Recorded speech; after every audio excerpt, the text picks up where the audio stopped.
एवं नेता प्रतिपक्ष जयराम ठाकुर ने कहा कि प्रदेश में कांग्रेस सरकार का 3 महीने का कार्यकाल पूरा होने जा रहा है। इन 3 महीनों में जिस प्रकार कांग्रेस पार्टी का ग्राफ तेजी से गिरा है, शायद ही आज दिन तक हिमाचल प्रदेश में किसी सरकार की लोकप्रियता का ग्राफ इतनी तेजी से गिरा हो। जयराम ठाकुर ने कहा कि सुक्खू सरकार को जन विरोधी सरकार के रूप में जाना जाएगा। पूर्व मुख्यमंत्री ने सीएम सुखविंदर सिंह सुक्खू एवं कांग्रेस सरकार पर तीखा हमला करते हुए प्रदेश के सबसे बड़े जिले कांगड़ा की अनदेखी के आरोप लगाए। उन्होंने कहा कि कांगड़ा जिला में सरकार को 10 सीटें मिलने के बावजूद उचित राजनीतिक प्रतिनिधित्व नहीं मिल पाया है, जबकि भाजपा सरकार में शुरुआती दौर में ही कांगड़ा जिला से 4 मंत्री पद दिए गए थे। उन्होंने कहा कि प्रदेश में 2 बड़े जिलों कांगड़ा और मंडी को क्षेत्रीय संतुलन की दृष्टि से नजरअंदाज किया गया है, जो बहुत ही दुर्भाग्यपूर्ण है और ये हिमाचल के इतिहास में आज दिन तक कभी नहीं हुआ है।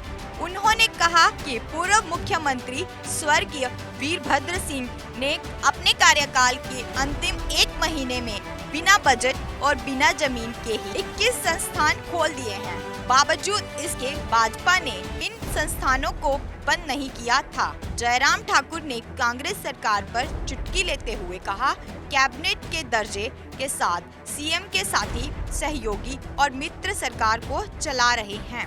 पूर्व मुख्यमंत्री जयराम ठाकुर ने कहा कि पर्यटन की दृष्टि महत्वपूर्ण कांगड़ा एयरपोर्ट का विस्तारीकरण जल्द किया जाना चाहिए। उन्होंने कहा कि कांग्रेस सरकार का 5 साल का कार्यकाल मुश्किल लग रहा है। भाजपा सरकार के पूरे कार्यकाल के गलत कार्यों को रिव्यू करेंगे। हिमाचल प्रदेश में वर्तमान में कांग्रेस पार्टी की सरकार का लगभग 3 महीने का कार्यकाल पूरा होने जा रहा है और मैं इस बात को कह सकता हूं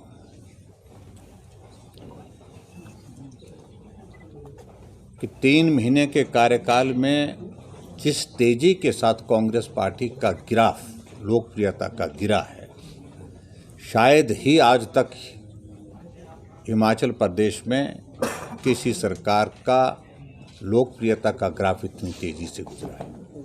हम लोकतंत्र में विश्वास करते हैं और लोकतांत्रिक व्यवस्था के अनुरूप हमारी मान्यता है।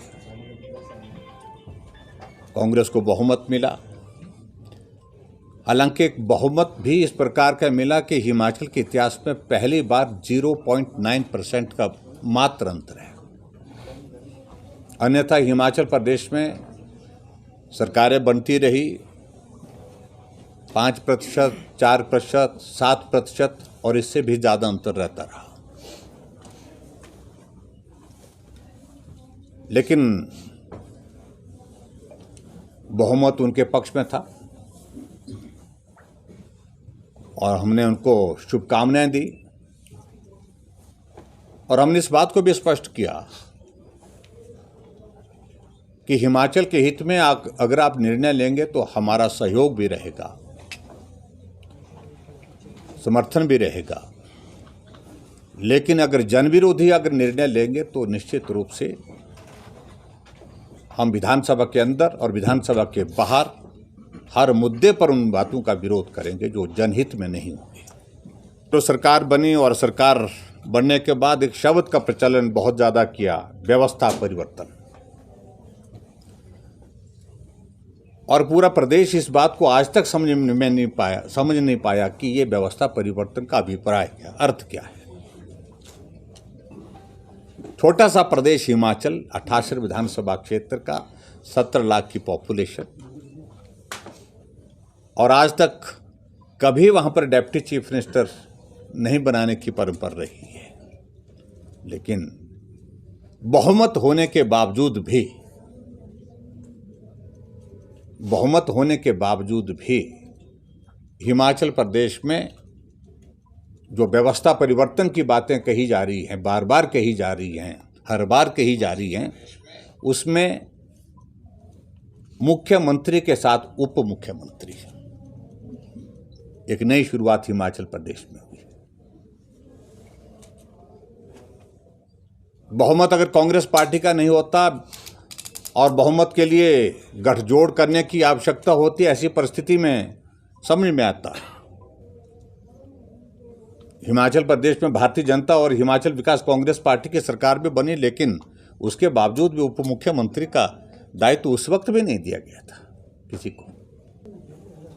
और मेरा ये मानना है कि मैं हालांकि क्षेत्रवाद की राजनीति पर कभी बात नहीं करता, पूरा हिमाचल एक है और एक होकर के हमें आगे बढ़ना है। हिमाचल प्रदेश को आगे बढ़ाने के लिए सब लोगों को काम करना है। लेकिन ये भी बात हमको ध्यान में आती है, जब भी सरकार बनती है, मंत्रिमंडल का गठन होता तो उसमें संतुलन होता है, जातीय संतुलन होता है, क्षेत्रीय संतुलन होता है। कांगड़ा प्रदेश का सबसे बड़ा जिला, जिसमें 15 विधानसभा और 15 विधानसभा क्षेत्र में से 10 विधानसभा क्षेत्र जो है वो कांग्रेस पार्टी ने जीते हैं। 10 विधायक कांग्रेस पार्टी के हैं। लेकिन जब मंत्रिमंडल के गठन की बात आई, पहले मंत्रिमंडल में तो स्थान किसी को मिला ही नहीं, मुख्यमंत्री और उप मुख्यमंत्री हुए। लेकिन जब मंत्रिमंडल के विस्तार को लेकर के बातचीत चली हुई थी, बहुत चर्चा थी, ये होंगे वो होंगे, लेकिन आखिरकार कांगड़ा, जिसने सरकार बनाने में बहुत महत्वपूर्ण योगदान दिया, उस कांगड़ा को मात्र 1 पद मंत्रिमंडल में दिया गया। और हमारी स्पष्ट मान्यता है, हमने हिमाचल प्रदेश में हमारी सरकार के दौरान हमने मंत्रिमंडल में शुरू के दौर में ही हिमाचल प्रदेश में कांगड़ा जिले को 4 स्थान दिए थे। तो मेरा ये कहना है कि क्षेत्रीय संतुलन बिल्कुल भी नहीं बनाया गया और मैं समझता हूँ ये कांगड़ा का, बड़े जिले का एक तरह से अपमान है। पूरे हिमाचल के 2 बड़े जिले, कांगड़ा और मंडी, जो सबसे बड़े जिले, क्षेत्रीय संतुलन की दृष्टि से मेरा ये मानना है कि इन दोनों बड़े जिलों को नज़रअंदाज किया गया, जो बहुत ही दुर्भाग्यपूर्ण है, जो आज तक हिमाचल के इतिहास में कभी नहीं हुआ। मुख्यमंत्री महोदय जी को हमारा मार्गदर्शन आप मत करिए, संस्थान कैसे खोले जाते हैं। वीरभद्र सिंह ने 1 महीने में 21 डिग्री कॉलेज खोले थे हिमाचल प्रदेश में जाते हुए,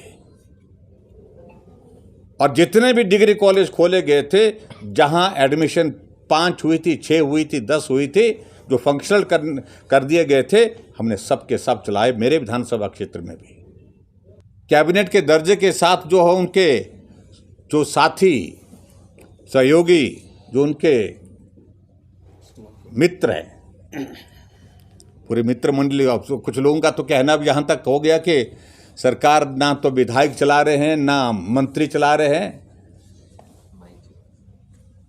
सरकार तो यार चला रहे हैं, बोलते हैं, दोस्त चला रहे हैं।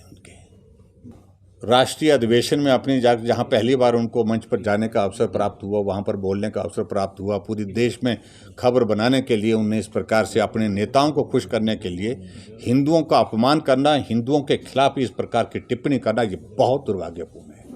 खुद ही उन्होंने कहा कि 97%,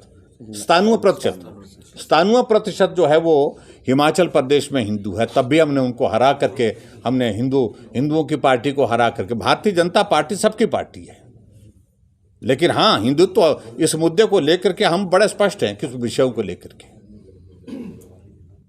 लेकिन हिंदुत्व के मुद्दे पर चुनाव हुआ था क्या? आखिर वो कहना क्या चाहते हैं?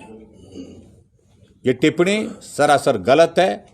ये पूरे देश के हिंदुओं का अपमान है, हिमाचल प्रदेश के हिंदुओं का अपमान तो है ही है। इसमें बहुत सेंसिटिविटी इस इशू में है और इसकी गंभीरता को हमको समझना है। अभी कोई भी निर्णय नहीं हुआ है कि कैंपस जो है यहाँ से स्थानांतरित करना। जंद्रांगल में भी फाउंडेशन स्टोन हुआ है और देहरा में भी फाउंडेशन स्टोन हुआ है, और यहाँ पर टेक्निकल इशू, एनवायरनमेंट का एक इशू, एक क्वेरी लगी है एक, और ऐसी चीज़ें रूटीन में कई बार लग जाती हैं। और मेरा मानना है कि कांग्रेस पार्टी की ये जिम्मेदारी है उस क्वेरी को तुरंत जो है उसको दुरुस्त करे, उसको ठीक करे और उसके पश्चात अगली प्रक्रिया पूरा करे। और हमारी जो फुल एंड फाइनल कमिटमेंट हमारी है कि एक कैंपस देहरा में और एक कैंपस धर्मशाला। और क्योंकि इस यूनिवर्सिटी के मामले को लेकर के बड़ा स्पष्ट होना चाहिए कि सेंट्रल यूनिवर्सिटी जो है वो धर्मशाला के नाम से ही नोटिफिकेशन हुआ है इसका, eight Dharamshala.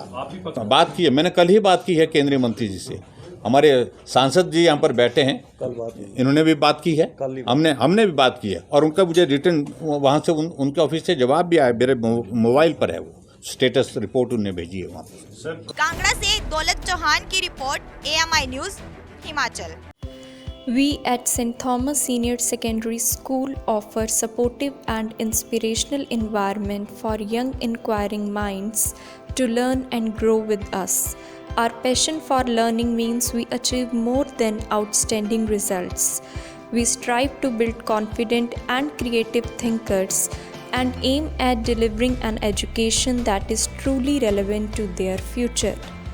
We aim at inspiring our students to dream more, learn more, do more, and become more in their respective journey of life. कहीं सुना है रिटेल की दुकान पर होलसेल का दाम? जी हाँ, नव्या लेकर आया है डिजाइनर सूट्स, कुर्तीज और फैब्रिक्स। सबसे सस्ता, सबसे अच्छा, defence road, Mamun, Pathankot. Contact 9614196141।